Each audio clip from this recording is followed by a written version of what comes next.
I've spent my entire life putting others first, my family, my partner, my job, believing that if I gave enough, loved enough, sacrificed enough, maybe someone would finally see me.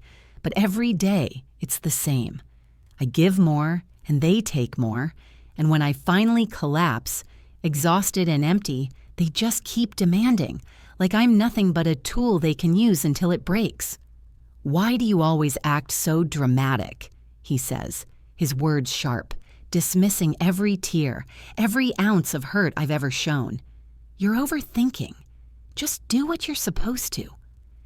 His voice, cold and uninterested, cuts deeper than any physical wound ever could. I've spent years bending and reshaping myself to fit into his world, but now, as I stand there, faded, invisible, and drained, I realize something. He will never appreciate me. Not now, not ever. Hi, I'm Claire. I'm 53 years old, and this is my story. One where I stopped giving everything to the people who refused to give me anything back. It's time I finally chose me. I used to think I had it all figured out. For most of my life, I believed that happiness came from sacrifice, putting others first, working quietly behind the scenes, letting my needs dissolve into the demands of the people around me. It wasn't glamorous, but it was mine. My days were filled with small acts of kindness, the kind that don't always get noticed, but somehow weave themselves into the fabric of a life lived for others. And when I did receive thanks or affection, it felt like enough. I'd always considered myself strong, resilient. I spent years as the quiet pillar in my family, the one everyone leaned on. My daughter, Lila, used to tell me I was her rock. Those were the words she'd use. And as for my partner, John, he was my balance. Or so I thought. I'd been with him for decades, through good times and bad, through sickness and health. We had a rhythm, an understanding that was comfortable, predictable. But it wasn't love, not in the way I once dreamed it would be. It was more like a habit, his routines, my duties. The truth was, I was beginning to feel the edges of that comfort fraying, the quiet hum of discontent that I couldn't shake off. Little things. John's dismissive comments about my opinions, his excuses for why he couldn't spend more time with me. Lila, too. The distance between us had grown over the years, though I'd told myself it was just a phase, part of growing up. Her life was busy, and mine had become smaller. But I didn't mind. I told myself it was just how things were. I had a routine. In the mornings, I'd wake up early, make coffee, and sit by the window. I watched the world move without me, without any real intention of participating. I thought I was content. I was used to this quiet, this slow settling into a life that was more about surviving than living. Maybe it was normal for a woman my age to feel this way. Maybe I was just tired, worn out from years of giving. But there was a weight in my chest I couldn't quite explain. I remember the moment I began to notice it, the moment I couldn't ignore it anymore. It was a small thing, almost insignificant. I was getting ready to go out to lunch with a friend, someone I hadn't seen in a while. I was looking in the mirror, checking my hair, when I caught myself thinking, "Who are you anymore?" The question surprised me, and for a moment, I almost laughed it off. But the longer I stood there, the more it stung. I wasn't sure who I was anymore. Not really. Was I still the woman who used to chase dreams, who loved passionately, who believed in something bigger than herself? Or had I become this quiet, invisible thing that moved through life with little more than a faint smile to show for it? That question sat with me for days. I couldn't shake it off. It echoed in the back of my mind as I made dinner, as I folded the laundry, as I sat with John in front of the television. My hands moved through the motions of life, but my heart was restless. The pieces of me that used to be vibrant, those parts of me that once dreamed, now felt like old photographs, faded and gathering dust. The house felt quieter than usual, too. John would come home from work, eat, and disappear into his study. Lila would call, but her conversations were always brief, always hurried. Sometimes she'd mention something that felt important, an achievement, a milestone, but there was no real warmth in her voice, no real connection. I'd smile, tell her I was proud of her, and then hang up, the silence pressing in after. At night, I would lie awake in bed, the dim light of the moon filtering through the curtains. I'd listen to the soft rise and fall of John's breathing beside me, but the distance between us felt insurmountable. The warmth of the years we'd spent together was gone, replaced by something colder, more distant. Maybe that's when I started to notice, when I realized how easy it had become for both of them to forget I was even there. I didn't want to admit it at first. It felt like I was imagining things. But the more I thought about it, the more the nagging feeling wouldn't let go. It wasn't just the absence of love, it was the absence of care, and it made me wonder if it was time to stop pretending. But I pushed the thought away. After all, what would I do if I faced the truth? If I stopped pretending everything was fine? The idea was terrifying. I wasn't sure who I would be without my roles as wife, mother, caregiver. And yet the question lingered. Who was I really? I had no answers. But I did know one thing for certain. Something was changing. And I couldn't shake the feeling that it wasn't going to be easy. It wasn't supposed to happen like this. At least that's what I told myself every time I tried to make sense of it. But the truth hit me one Sunday morning while I was sitting at the kitchen table, staring at the unopened envelope in front of me. It was from the law firm. I'd seen the name before, many times over the years, on bills, legal papers, financial statements, but I had never thought much of it. But this one was different. It was addressed to me, not John. The moment I opened it, I felt something crack inside me. The words on the page blurred together as my heart began to race, pounding in my chest like a drum. The letter was clear. The inheritance, Lila's inheritance, was being contested. I had always known there was something off with Lila and her father's business dealings. They had always been close, a little too close. But I didn't think it would ever come to this. I never imagined she would try to cut me out of everything we had built. The inheritance, her inheritance, yes, but one that had always been about the family, was now in jeopardy. It was a betrayal that felt like a physical blow. My breath caught in my throat. I pushed the letter aside and sat back, trying to gather myself.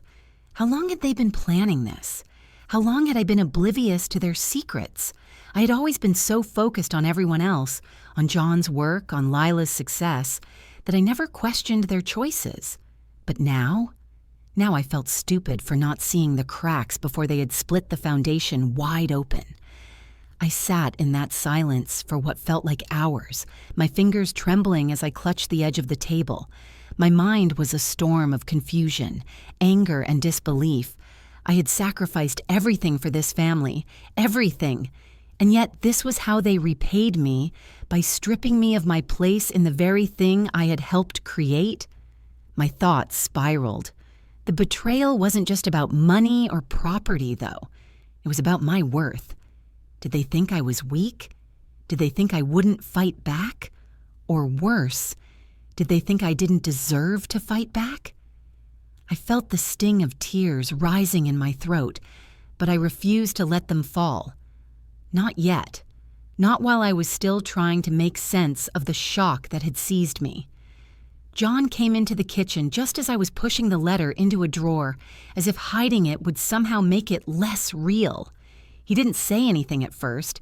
He just stood there, his eyes flicking from the drawer back to me, the familiar look of detached concern on his face. His eyes never lingered on me anymore. I had become nothing more than a fixture in his life, something to be tolerated, not truly seen. "What's wrong?" he finally asked, his voice casual, too casual. I stood up, my hands still shaking. "You already know what's wrong," I said, my voice tighter than I meant it to be. "You know what Lila is doing?" For a moment, he didn't respond. He just looked at me with that same blank expression, like he couldn't quite process what I was saying. The tension between us had been building for years, but this was the point where I could no longer pretend. "You're overreacting," he said, his tone dismissive. "Lila's just..." "Overreacting?" My voice broke. "You think I'm overreacting?" The words came out more forcefully than I had intended, but I couldn't stop them. The hurt, the disbelief, the years of quiet resentment, it all came spilling out at once. "You knew about this, didn't you? You both knew. All this time, while I gave everything for this family, you two were making plans behind my back." He stepped back, a flicker of guilt passing across his face before it was quickly masked by a calm facade. "It's not like that. Lila, stop. Just stop." I cut him off, my voice trembling with fury. "I've spent years taking care of everything, making sure you were happy, making sure she was happy. And this is how you repay me? By letting her take everything from me?" I was shaking now, every inch of me quivering with a mix of anger and betrayal. I didn't know who to be angry at more, Lila for turning her back on me, or John for standing by and letting it happen. He had always been the one who told me I was being paranoid, that everything would be fine if I just trusted them. And now I couldn't trust either of them. I felt a deep, primal ache inside of me, not just for the loss of the inheritance, but for the loss of my sense of self. How had I gotten to this point? How had I allowed myself to be so invisible in the very life I had built? "I can't believe you're siding with her," I whispered, the words cutting through the space between us like a blade. "I thought we were in this together. I thought you and I were—" I choked on the rest of the sentence. The weight of it was too much to bear. John looked away, his mouth opening, but no words came out. And in that moment, I knew. I knew this was the moment I couldn't take back. This was the moment when everything changed. "I want you to leave," I said, my voice steady now, though my heart was breaking. "I can't do this anymore." John didn't argue.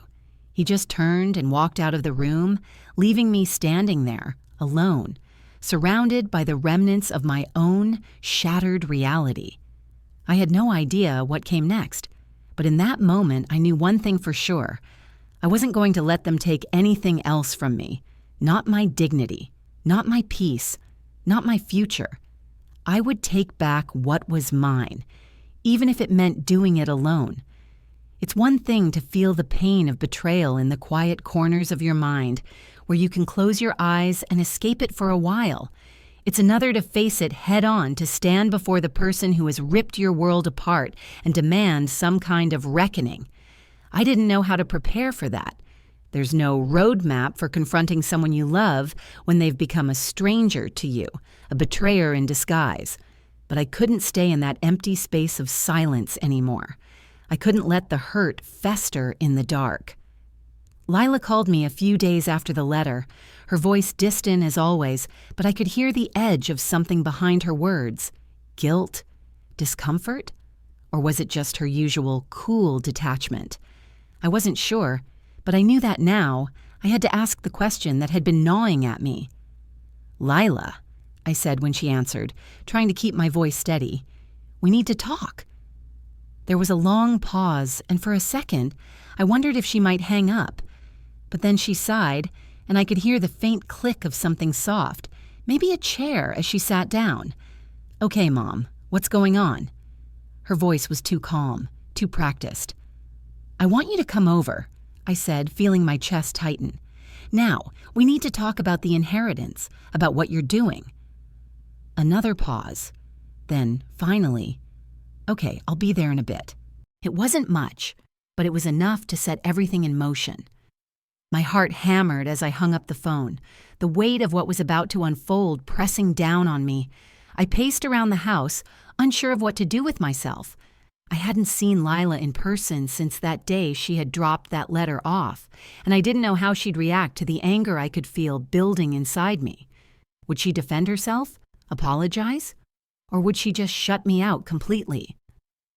There was a coldness settling in my bones that I couldn't shake. No matter how hard I tried to calm my nerves, the feeling of being betrayed lingered, heavy like a storm cloud ready to burst. When Lila arrived, she didn't come through the door with the usual bright smile or eager chatter. She stepped inside slowly, hesitating for a moment before she looked up at me. Her eyes, usually so full of ambition and drive, now seemed distant, like they were staring through me instead of at me. I took a breath and squared my shoulders, determined to hold on to my composure. "Sit down," I said, my voice firmer than I felt. She lowered herself onto the couch, her movements stiff. The air between us was thick, charged with all the things we weren't saying. For a few seconds, neither of us spoke. I watched her, trying to read her, trying to figure out where this icy silence had come from. Was she really the same daughter who used to sit with me for hours, sharing her dreams and fears? Had I raised a stranger? Finally, I couldn't stand it anymore. "Why, Lila, why are you doing this?" My voice trembled despite my best efforts. "Why go behind my back after everything I've done for you?" Lila didn't meet my eyes at first. Instead, she folded her hands together in her lap, her fingers twisting nervously. "It's not like you think, Mom," she said softly, but there was a defensive edge to her words. "You've been holding on to things for too long, things that should have been mine from the start." "Mine?" I repeated, feeling the rage pulse in my chest. "That money, that house, everything you're trying to take, you didn't earn it. I gave up everything for you, for this family, and now you're telling me you're entitled to it? Because you're my daughter?" Her eyes finally met mine, and for a brief moment, I saw something flicker behind the coldness. Regret? Confusion? It didn't matter. What mattered was that this was no longer about money or property. This was about something deeper, about betrayal, about trust, about love. "I didn't ask for everything, Mom," she said, her voice quieter now, almost as if she were speaking to herself. I just wanted to be seen. I wanted something for me. And I know you think this is all about money, but it's not. It's about, I don't know. It's about me feeling like I'm more than just your daughter." I felt my chest tighten. More than just your daughter. Those words echoed in my mind, louder than any accusation. I had spent my whole life being a mother, being the one who always gave. And in all that time, had I lost myself? Had I forgotten who I was outside of my role as her parent, as John's wife? I swallowed hard, fighting the tears that were threatening to spill. "I don't know who you are anymore, Lila. I thought I raised you to understand what sacrifice means. But now I see that you've been waiting for me to disappear so you could take what you think is owed to you." Her face twisted, as though my words had struck a nerve. She opened her mouth, then closed it again, looking down at her lap. I could see the tension in her shoulders, the way her jaw clenched as if holding something back. "You don't get it, do you?" I asked quietly, my voice raw with the depth of the pain I'd been carrying. "This isn't just about money, it's about trust. It's about love. You've broken that, Lila. You've broken me." She stood up suddenly, her face pale, her eyes wide. "I don't know how to fix it, Mom," she said in a rush, as though she couldn't stand the weight of the conversation anymore. "I don't know how to fix what's been broken." And before I could say another word, she was gone. The door slammed behind her, and I was left standing there, in the silence of my own shattered heart. She had left without an answer, without closure. And for the first time, I realized that maybe closure wasn't something I could get from her. Maybe it was something I would have to find on my own. The days after Lila's visit were nothing short of a fog. I moved through my house like a ghost, lost in the space between shock and sorrow, unable to fully grasp what had just happened. There were moments when I couldn't remember if I had cried or if I had just been too numb to feel anything. And yet, beneath the numbness, there was a gnawing sense of confusion that wouldn't let go. The betrayal hadn't just broken the bond I had with my daughter, it had shattered my sense of who I was. All those years of sacrifice, all those quiet hours spent being the invisible force holding the family together had meant so little. Was that all I had been? A provider? A caretaker? A woman who gave and gave, only to be discarded the moment I wasn't useful anymore? I sat in the living room for hours, staring at the empty space where Lila had been just a few days ago. The silence that followed her departure was suffocating, and it made me feel more alone than I had ever felt in my life. The house felt bigger now, emptier, like it was a shell without a soul. I walked through the rooms, touching things, my hands grazing the smooth wood of the table, the old photographs on the walls, and I couldn't help but wonder if all the moments I had cherished, all the years spent building this life, had been nothing but a quiet deception. I thought about John, too. He'd been so silent after the confrontation, so passive. I wanted to scream at him, demand answers, but somehow I knew it wouldn't change anything. It hadn't been just Lila who had betrayed me, it was him, too. He'd stood by and let it happen, kept quiet while his daughter tore into me. And what was worse, he didn't even seem to care. He wasn't the man I had married all those years ago. The man I once trusted had become someone distant, someone I didn't know. I had spent my whole life making myself small, making myself fit into the role that everyone expected me to play. As a wife, as a mother, I had always been there, always ready to listen, always ready to give. But in return, what had I received? Silence, indifference, a feeling of being invisible, like my needs didn't matter. And yet, for all that, I kept thinking about the same thing over and over. How had I allowed this? How had I let myself become so tangled in other people's needs that I lost sight of my own? I had been so focused on keeping the peace, on making sure everyone was happy, that I had forgotten to take care of myself. In the process, I had abandoned my own voice, my own desires, my own worth. The truth was, I had spent decades giving my time, my energy, my love, and expecting something in return, though I never allowed myself to ask for it. I told myself it was fine. I told myself it was just how life was for women like me, the ones who gave without ever asking. But now, I realized how wrong I had been. I needed to stop living in the shadows of everyone else's lives. I needed to stop apologizing for existing, and I needed to stop making excuses for the people who had hurt me. I spent days turning it over in my mind, trying to understand where it had gone wrong.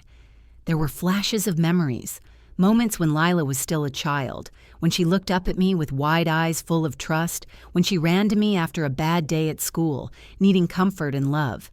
I had been there for her, always. But somewhere along the way, that trust had turned into resentment, and I hadn't seen it. I had been so busy trying to be everything to everyone that I never stopped to ask if I was even enough, not just for them, but for myself. I had given everything, but in doing so, I had forgotten to keep anything for myself. And now, sitting in this emptiness, I felt the full weight of it.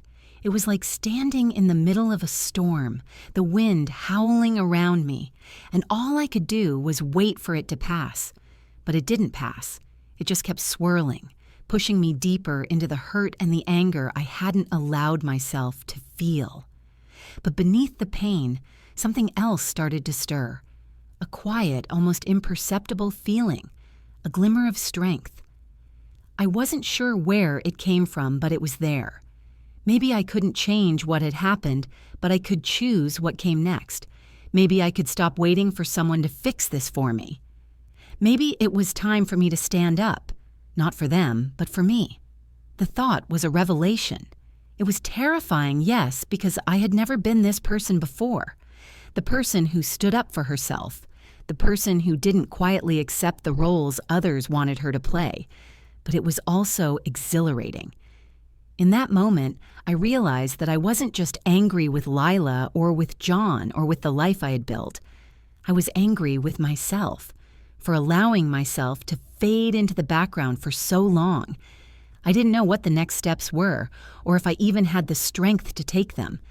But for the first time in years, I felt something shift. I wasn't sure how I was going to reclaim my life, but I knew I couldn't keep living like this, quietly, passively, letting everyone else decide who I was and what I deserved. I had spent too long being invisible. It was time for that to end. And so, I made a promise to myself, a quiet vow that no one else could hear. I would rebuild, not for anyone else, but for me. I would learn to find my own voice again, to reclaim the parts of myself that I had lost, and I would not apologize for it. The road ahead was uncertain, but for the first time in a long time, I felt ready to face it. The weight of the past few days felt like an anchor at the bottom of the sea, but it was in that suffocating silence that I began to see a flicker of light.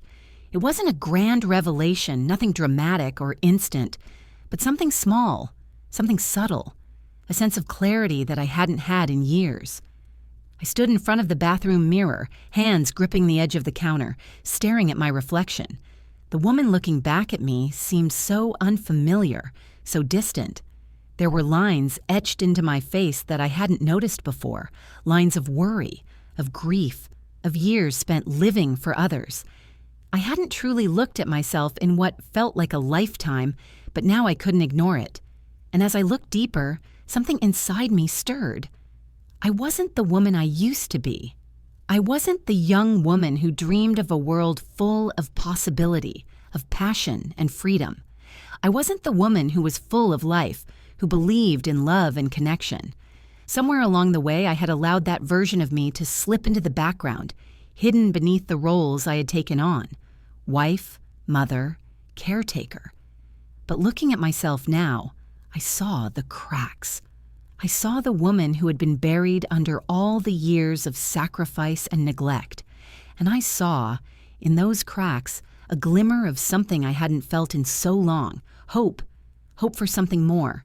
Something just for me. I wasn't sure how to begin. There was no clear path forward, no easy road to walk down. But in that moment, I knew one thing with complete certainty.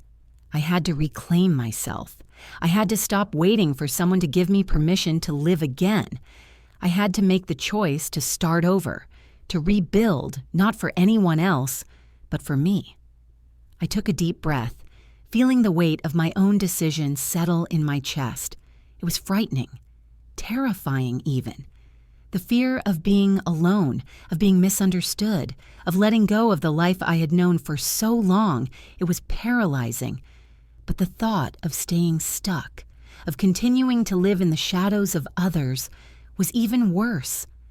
I wasn't going to wait for Lila to come back and apologize, or for John to wake up and realize what he had lost. I wasn't going to wait for anyone to make things right. I had waited too long already, and all it had brought me was heartache and disillusionment. It was time to take matters into my own hands. I spent the next few days doing something I hadn't done in years, thinking about what I wanted. I didn't think about Lila's inheritance or about John's indifference. I didn't think about what I had lost or what I hadn't gotten. I thought about what made me happy, what could make me feel alive again. I started small. I went to the park one morning just to sit in the sun. It had been so long since I had taken time just for myself, and the simple act of being outside, of feeling the warmth on my face, was like a balm to my soul. I watched the children playing, the couples walking hand in hand, and I felt a deep, almost painful longing. It wasn't jealousy, not exactly. It was a yearning for something I had lost, something I thought I would never find again. I started writing again. It wasn't much at first, just a few scattered thoughts in a journal. But as the days passed, I felt the words beginning to flow more easily, like a river that had been dammed for too long. I wrote about my past, about my pain, about the betrayal. But I also wrote about what I wanted for the future, what I could have if I allowed myself to dream again. For the first time in a long while, I felt a flicker of excitement deep inside me. Maybe it was possible to start over. Maybe it was possible to rebuild from the ground up, to create a new life, one that was mine and mine alone. I had always been a caregiver. It had been my identity, my purpose. But what if there was more to me than that? What if I could be something else? Someone else? Someone who had her own dreams, her own desires, her own life to live. The clarity came in waves, and each wave washed away a little bit more of the fear, a little bit more of the self-doubt. I began to see a future that wasn't defined by anyone else's expectations, a future where I didn't have to hide behind my roles as mother and wife. I was ready to step into that future, but first I knew I had to make a choice that would define everything that came after. Would I walk away from the wreckage of my past, from the people who had hurt me, or would I stay, hoping that things might magically get better? The answer, as I finally realized, was clear. And so, I made a promise to myself, a quiet vow that no one else could hear. I would rebuild, not for anyone else, but for me. I would learn to find my own voice again, to reclaim the parts of myself that I had lost, and I would not apologize for it.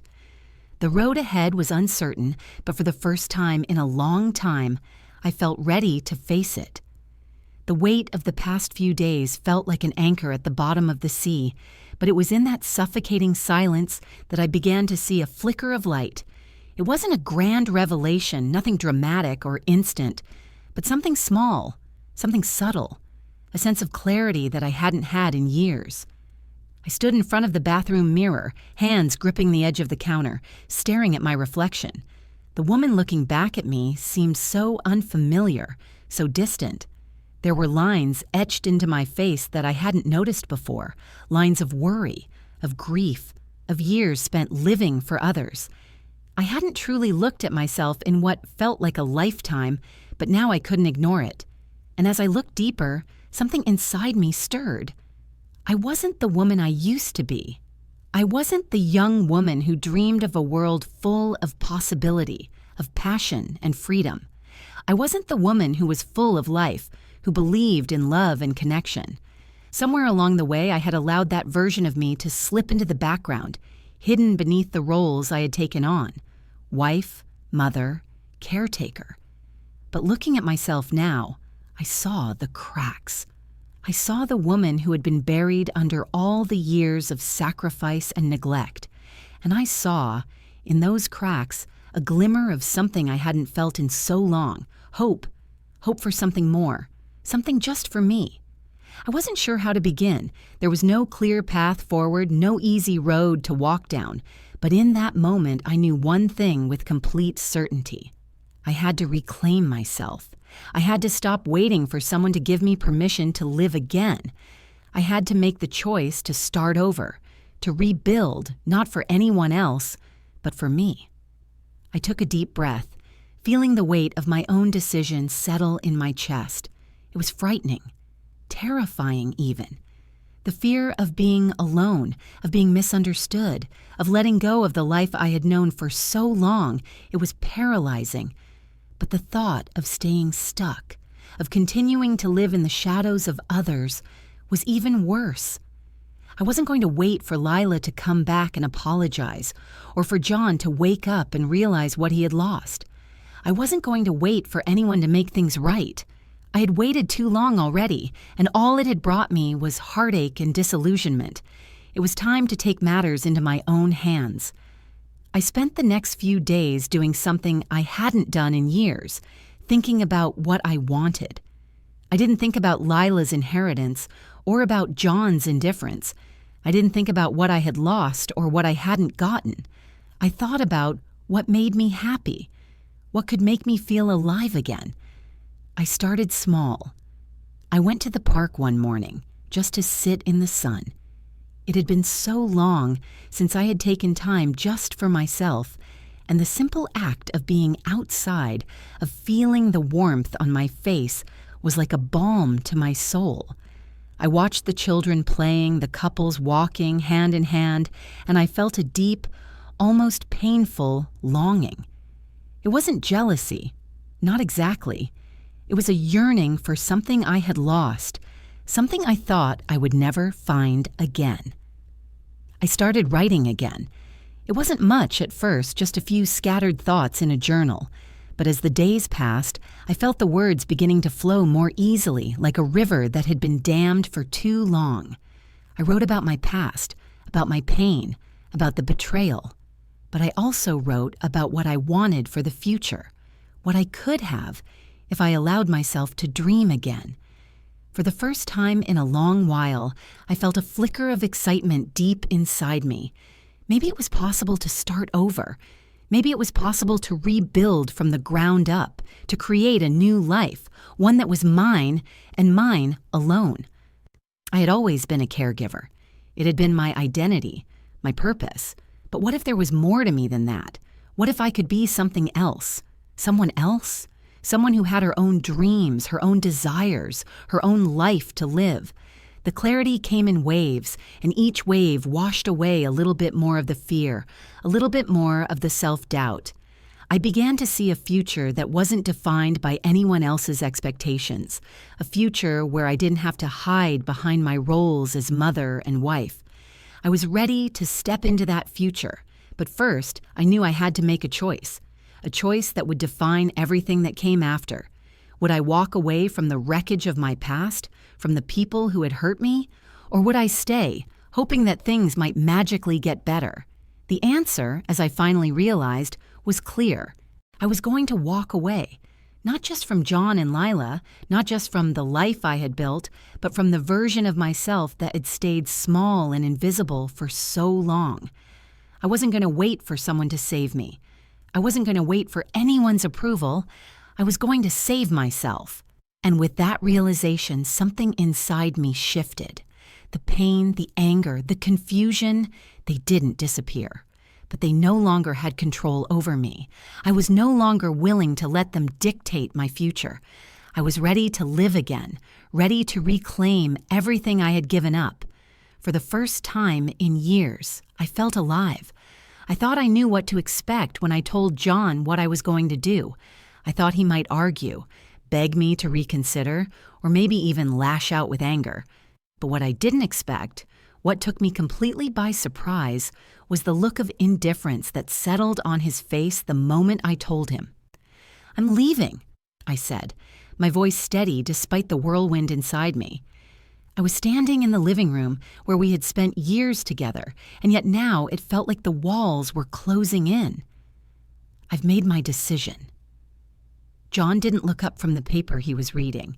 He adjusted his glasses absently as though my words were an interruption in his quiet routine, and for a brief, painful moment, I wondered if I even mattered to him anymore. "You can't just leave," he said without emotion, his voice cold but not hostile. It was as if he were making a statement, not a plea. "I can, actually," I responded, the words slipping out with a firmness I didn't expect. "I've been waiting for you to see me, to hear me, and you haven't, and I can't keep living in a place where I'm invisible. Not anymore." He set the paper down, but still didn't look at me directly. His gaze remained fixed on the distant corner of the room, almost as if he were talking to the air instead of me. "You'll regret this," he muttered. It wasn't the reaction I had expected. I had braced myself for more, anger, pleading, maybe even guilt. But instead, all I got was this cold, empty resignation, like he knew I was right but didn't care enough to try and change things. "Do you even care, John?" I asked, my voice barely a whisper, trembling with something I couldn't place. Was it sadness, anger, or something deeper, a loss I hadn't yet fully processed? "Do you even care that I've been breaking myself for years trying to make this work? That I've been nothing but a shadow in your life?" He didn't flinch. He didn't flinch at all. "I've always cared," he said in a dull tone, but there was no conviction in his words. "But you don't understand. This was always going to end this way. You've known that."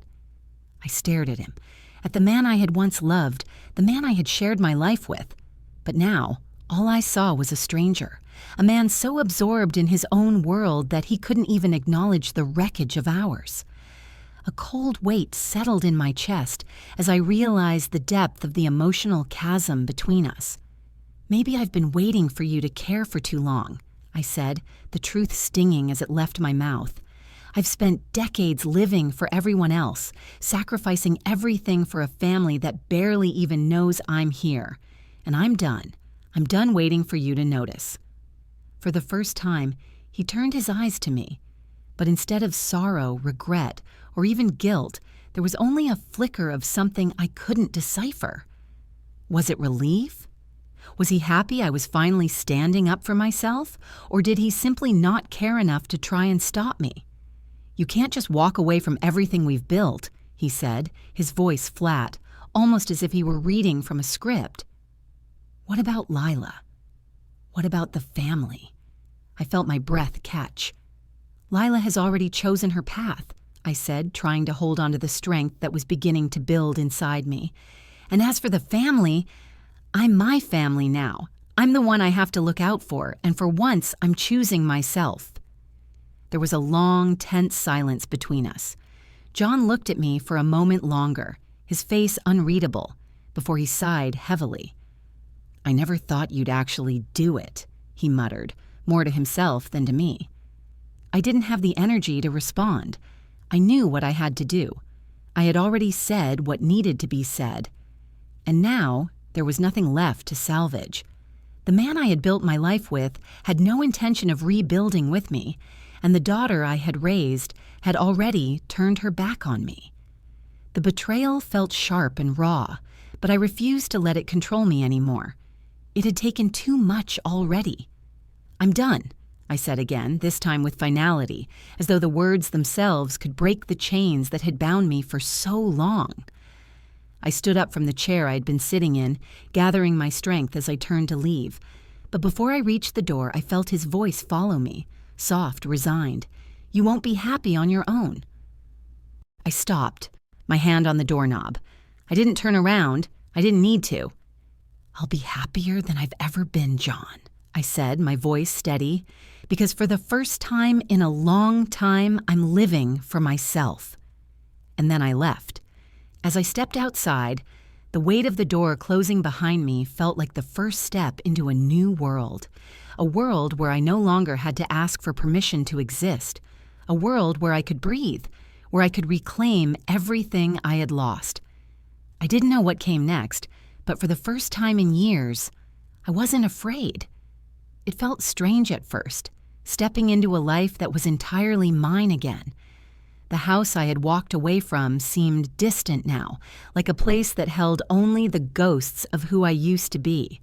The quiet, the emptiness, was all-consuming at first, but gradually I started to realize something. I was free.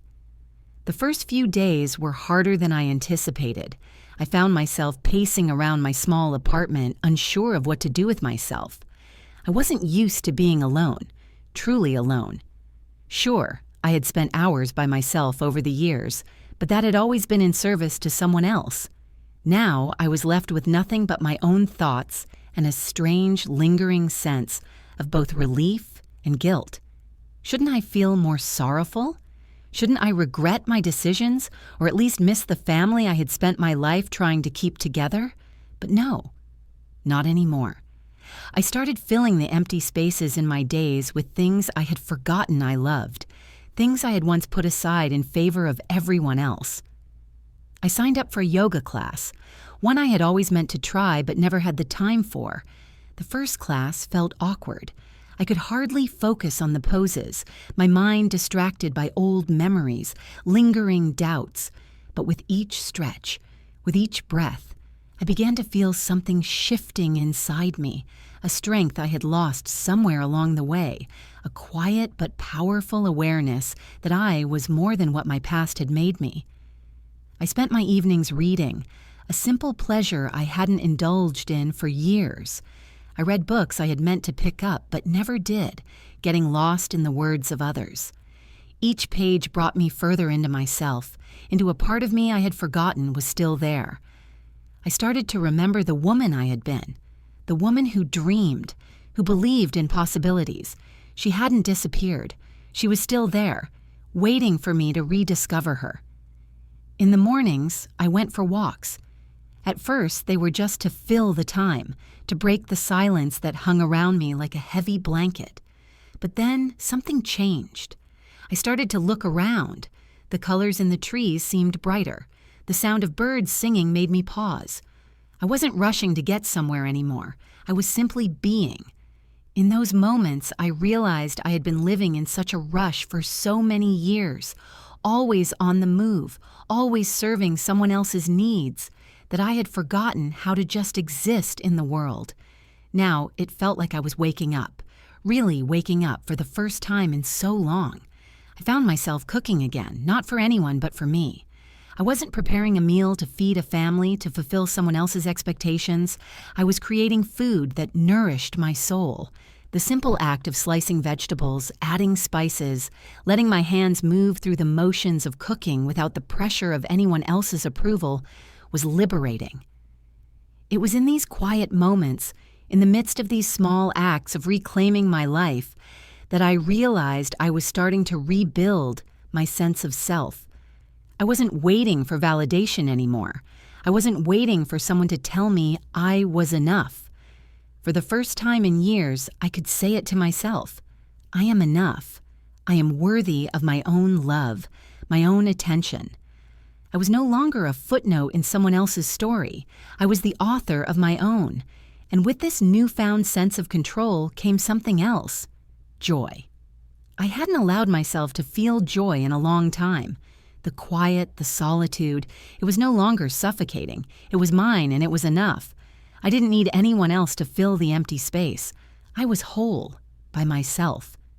Of course, there were moments of doubt. There were still days when the silence felt oppressive, when the memory of Lila's coldness, of John's indifference crept in. I missed her sometimes, missed the version of her that once needed me, the little girl who would run to me for comfort and reassurance. But that girl was gone, and the woman who stood before me now was different. She was strong. She was independent. She was learning to let go of the past in order to embrace the future. It was difficult to entirely shake the sense of guilt. After all, how could I just walk away from everything I had known? From a daughter I had raised, from a partner I had spent decades with. The guilt would come in waves, crashing over me when I least expected it. But I was learning to sit with it, to allow it to exist without letting it control me. It wasn't about abandoning them. It was about choosing myself, about breaking free from the role of martyr I had spent so long playing. The more I thought about it, the clearer it became. I had spent so many years trying to meet everyone else's expectations that I had forgotten what it meant to have my own. And now, for the first time, I was learning what it meant to truly live for me. I spent a lot of time reflecting, and one thought kept coming back to me. I hadn't just lost my family in the way I thought I had. I had lost myself. I had become so entangled in everyone else's needs that I had forgotten my own worth, my own desires. But now I was learning how to rediscover it. Piece by piece, day by day, I was remembering who I was before the roles I had played for so long. And that woman, whoever she was worthy of living her own life, on her own terms. I could no longer hide behind the life I had known. I had to face my future, and it terrified me. But it also excited me, because for the first time, it was my future. It was mine to shape, mine to create. No one else could decide who I was. It was mine. And that was enough. I had been running from it for weeks. The inevitable moment when I would have to face Lila again. I had told myself that I was ready, that I had come to terms with the decisions I had made. But deep down, I knew I wasn't fully prepared for the storm of emotions that would come when I finally saw her face to face again. It was a Tuesday afternoon when she called. The caller ID showed her name, and for a moment my heart skipped. I hadn't heard from her in weeks. Her absence had created a hole in my life, one I had tried to fill with all the new things I was doing for myself, but nothing could replace the connection we had once shared. I hesitated, my hand hovering over the phone. What would I say? How would I face her after everything that had happened, after everything I had learned about myself. I answered, "Hello?" My voice was quieter than I intended. "Mom." Her voice cracked through the silence. It was hesitant, unsure. "Can we talk?" I could hear the weight of her words. She wasn't demanding anything from me, not this time. She wasn't cold or distant. For the first time in a long while, she sounded human, vulnerable. "I think it's time we did," I replied, my chest tightening with the mix of emotions I had spent weeks trying to untangle. She agreed to come over, and within the hour she was standing at my door. Her presence was a heavy one, as it had always been. But this time, the room felt different. I didn't feel the pull to apologize for existing. I didn't feel the need to explain myself, to justify why I had done what I had.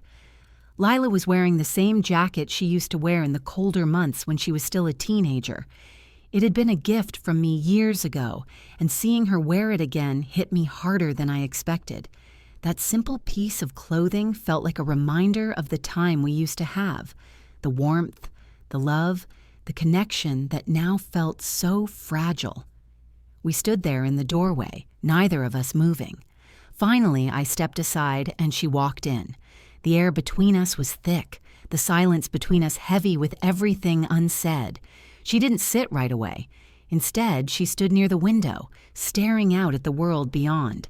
I watched her, waiting for her to speak. She eventually turned to face me, her eyes red-rimmed, her posture tense. She seemed smaller, like she had been carrying something heavy for a long time. The mother in me wanted to reach out to her, to pull her into an embrace and tell her everything would be okay. But I knew that wasn't the answer anymore. "I'm sorry," she said softly, her voice barely above a whisper. "I've been horrible, and I didn't even realize how much I was hurting you." The words struck me in a way I wasn't prepared for. I had expected some form of an apology, but hearing it from her, hearing the sincerity in her voice, was more than I could handle in that moment. "Lila," I began, my voice cracking slightly, "I don't need you to apologize. I need you to understand what you did, what both of you did." Her face twisted in confusion. "I do understand, Mom, but it was never meant to hurt you. I didn't know how to talk to you. I didn't know how to ask for what I needed without feeling like I was asking for too much."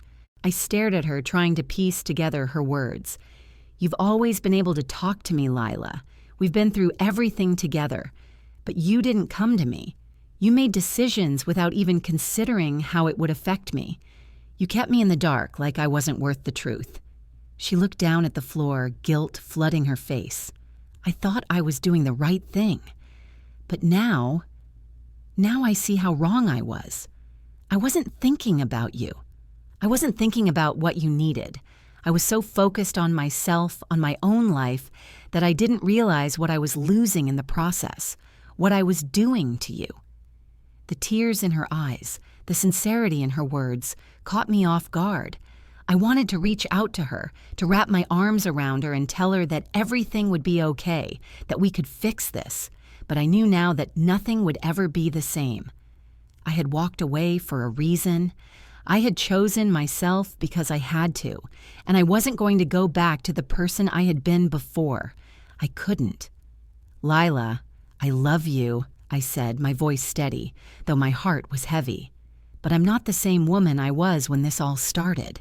I've spent so much of my life taking care of everyone else, and now, for the first time, I'm taking care of myself. I can't go back to that place where I was invisible, where my needs didn't matter." She nodded, a sob escaping her chest. "I understand. I never realized how much I hurt you until now." The silence stretched between us, both of us feeling the weight of the words we hadn't been able to say for so long. It wasn't just about the inheritance or the house or the things we had fought over. It was about trust. It was about the years we had lost, the years I had spent waiting for something from her that she didn't even know how to give. "I don't know what happens now," I said, taking a deep breath, "but I need you to know that I'm not going to change my decision. I'm not going to go back to a life where I'm not seen, where I'm not allowed to be myself, and I need you to understand that." She wiped her eyes, her voice thick with emotion. I get it, Mom. I really do. I've been so selfish. I'll never make that mistake again. I looked at her one last time. The girl who had once been my whole world, who had once needed me in a way I hadn't realized she no longer did. But that was okay now. She was her own person, and I was finally becoming mine again. I don't know if we'll ever be the same, I said quietly, but I'm here, and I'll always love you. But I need you to respect the person I'm becoming, and I need you to find your own way, too. She nodded, a final tear slipping down her cheek. I will, Mom. I promise. And with that, she turned and left. I stood there in the quiet of the room, breathing in the stillness. For the first time, I felt a sense of peace settle over me. This chapter wasn't about reconciliation or going back to what once was. It was about moving forward, in my own way, on my own terms. I didn't know what the future held for me, for Lila, or for John, but I did know one thing. I was finally free. And that was enough. The next few months weren't as smooth as I had imagined they would be. After the emotional confrontation with Lila, I tried to let go of the hope that things could be fixed. But of course, life has a way of reminding you that nothing is ever truly simple. Just when I thought I was gaining my footing, life threw me another curveball. It came in the form of an unexpected phone call. One evening, just as I was settling in with a book, the phone rang. It wasn't a number I recognized, but something inside me told me to answer. I had learned not to run from things anymore, not to shy away from the discomfort. So I picked up.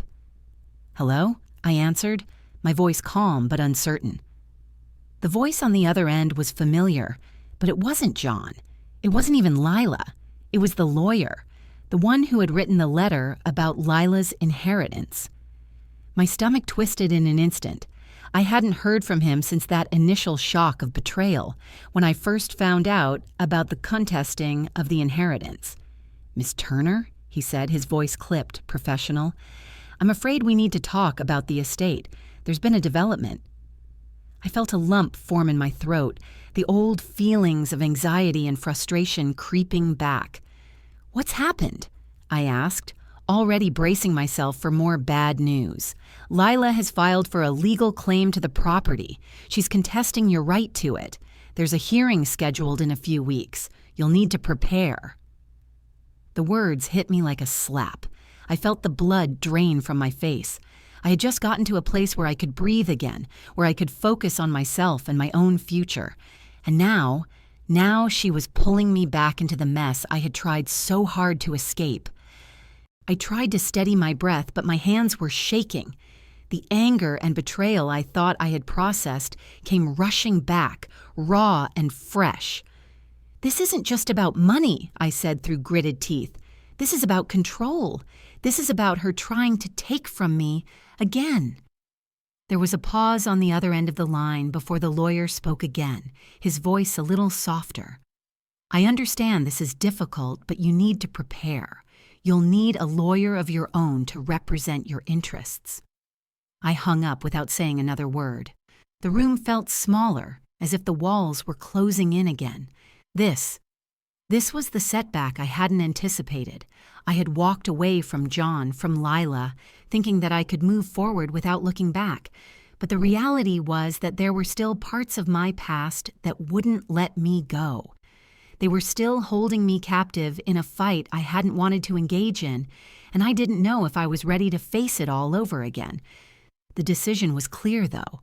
I wasn't going to run from this. I had fought so long to take control of my life, to finally be able to stand on my own 2 feet. I couldn't let this pull me back into the past. I wasn't going to lose the progress I had made. The next few weeks were a blur of meetings with my own attorney, gathering paperwork and preparing for the hearing. There were moments when the weight of it all felt suffocating. I would lie awake at night, my mind spinning with questions. How could she do this? How could she not see the damage this was doing? Why was she still trying to control my life from a distance? And yet, amid the chaos, I found something unexpected within myself: strength. I wasn't just preparing for a legal battle. I was preparing to fight for my future, for the life I had started to rebuild. The stakes were higher than ever, but for the first time, I wasn't afraid. The hearing day arrived faster than I expected.